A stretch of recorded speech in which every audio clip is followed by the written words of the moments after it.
The expedition team discovered a human corpse that had been frozen for hundreds of years in an abandoned research facility. The body wore a hockey mask and held a large machete, as if he had been in the middle of hacking someone when he was frozen. This discovery thrilled everyone, because the corpse was extremely old and could be sold to a museum as an exhibit for a huge profit. However, at that moment, they had no idea just how terrifying this corpse truly was. As it turned out, he was the infamous killer who, over 400 years ago, struck fear into all of America, Jason. As everyone knows, Jason was the kingpin of Crystal Lake, possessing an immortal body and a penchant for going around killing people for no reason. He had taken so many lives that he even attracted the attention of the military. Thanks to their overwhelming firepower, the military eventually managed to capture Jason, but soon, they realized a very serious problem. The problem was that Jason could not be killed. The military tried every possible method, but nothing worked, so they could only restrict his movements and plan to use a cryogenic chamber to freeze him completely. Even so, Jason's murderous gaze was enough to make the soldiers guarding him tremble with fear. To avoid being so scared that they lost control of their bladder or bowels, the soldiers had to cover him with a black cloth. However, while the cryogenic chamber was still being prepared, a scientist arrived at the base. It turned out that the higher-ups had taken an interest in Jason's immortality, so they decided to suspend the freezing plan and take him to a laboratory for research. Upon learning the purpose of their visit, the researcher Rowan tried her best to stop them, since the cryogenic chamber was almost ready.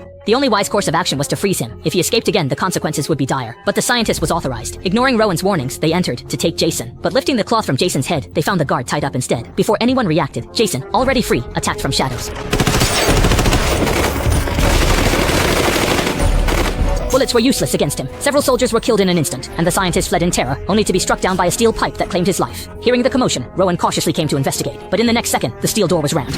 It was the general who had been thrown out. Rowan was just about to ask what had happened when the general took his last breath. Terrified, Rowan turned to look inside, only to see the place already littered with corpses in a horrifying scene. At some point, Jason had appeared right behind him. Rowan quickly grabbed the shotgun from the ground and took off running. The only option now was to lure Jason into the cryogenic chamber and find a chance to freeze him completely. The simple-minded Jason didn't realize it was a trap and followed without hesitation, while Rowan hid in the shadows. When Jason reached the designated spot, Rowan seized the opportunity, raised the shotgun, and caught Jason off guard. Using the shotgun's powerful force, Rowan successfully forced him into the cryogenic chamber. He quickly dropped the shotgun, rushed forward to shut the chamber door, and then swiftly pressed the liquid nitrogen switch.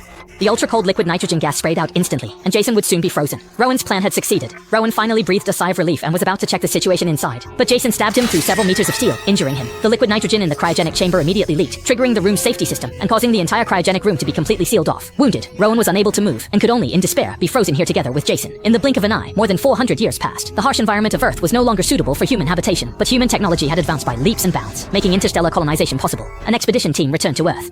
They originally intended to look for something valuable, but unexpectedly discovered this base. They opened the cryogenic chamber's door and found that the freezing system was still functioning normally. At that moment, one of the cryogenic pods caught their attention. A man, out of curiosity, opened the pod, and a frozen corpse was revealed. Judging by these ancient devices, they deduced that the corpse had been preserved for at least several centuries. In addition, they also found the equally frozen Rowan robot lying on the ground nearby. A life scan revealed that, apart from an abdominal injury, Rowan's other vital functions were all normal. With current medical technology, reviving him would not be difficult, but their intrusion had disrupted the temperature inside the cryogenic pod.